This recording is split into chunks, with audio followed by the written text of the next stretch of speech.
nagpagmasdan ang pangyayari, gumarat gumalaw, lamang sa init ng damdamin, sabay-sabay nang sumigaw.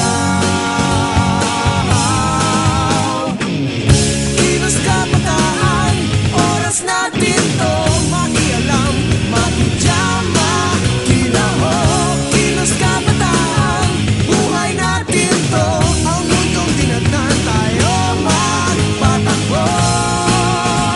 Makijam ka, pare ko.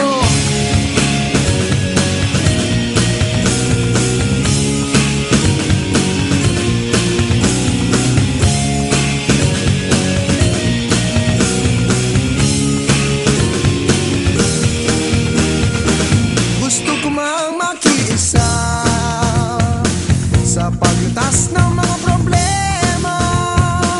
Anong magagawa na isang katulad ko? Pero ang kinabukasan mo, tungkulin ba ng ilang tao makibahagi sa bagahe ng mundo? Huwag nagpagmasdan ang pangyayari,